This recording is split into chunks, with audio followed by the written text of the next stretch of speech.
165 ரன்கள். கேட்ஸை விட்டு ஆசிய கோப்பையையும் கோட்டையை விட்ட ஹர்மன்பிரீத் மந்தனா அதிரடிவீன். இலங்கை சாம்பியன் என்ன நடந்தது வாங்க பார்க்கலாம்.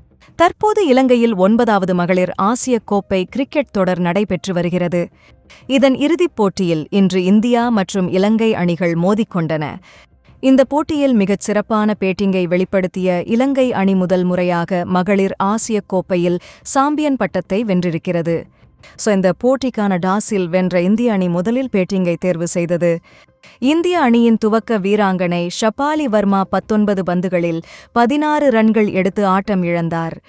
3வது இடத்தில் வந்த உமா செட்டி 7 பந்தில் 9 ரன்கள் எடுத்து வெளியேறினார். கேப்டன் ஹர்மன்பிரீத் கவுர் 11 பந்துகளுக்கு 11 ரன்கள் எடுத்தார்.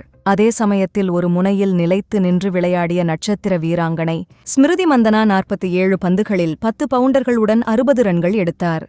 கடைசி கட்டத்தில் ஜெமிமா ரோட்ரிக்யூஸ் 16 பந்துகளில் 29 ரன்கள், ரிச்சா கோஸ் 14 பந்தில் 30 ரன்கள் அதிரடியாக எடுத்தார்கள். இந்திய அணி 20 ஓவர்களில் 6 விக்கெட் இழப்புக்கு 165 ரன்கள் எடுத்தது. இலங்கை அணியின் தரப்பில் கவிஷா தில்ஹரி 4 ஓவரில் 36 ரன்களுக்கு 2 விக்கெட் கைப்பற்றினார்.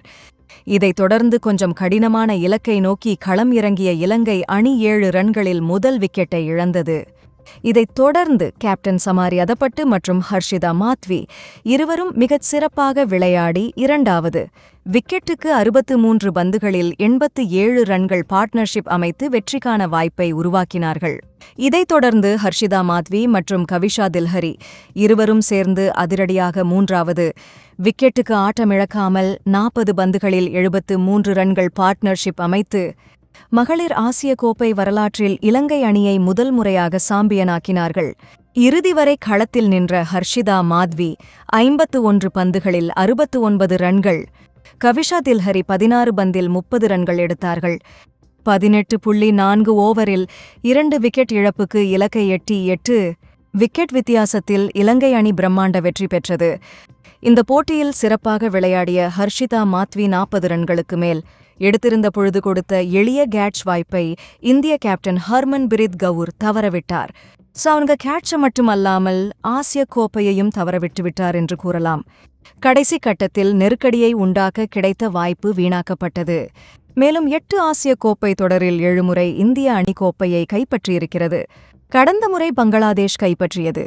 இந்த முறை எளிதாக இந்திய அணி வெல்லும் என்று எதிர்பார்த்த நிலையில் இலங்கை அணி சிறப்பாக விளையாடி ஆச்சரியப்படுத்தி ஆசிய சாம்பியனாகியிருக்கிறது. கிரிக்கெட் செய்திகளை உடனுக்குடன் அறிந்து கொள்ள நியூஸ் கிரிக் சேனலை சப்ஸ்கிரைப் செய்து பாருங்கள். நன்றி, வணக்கம்.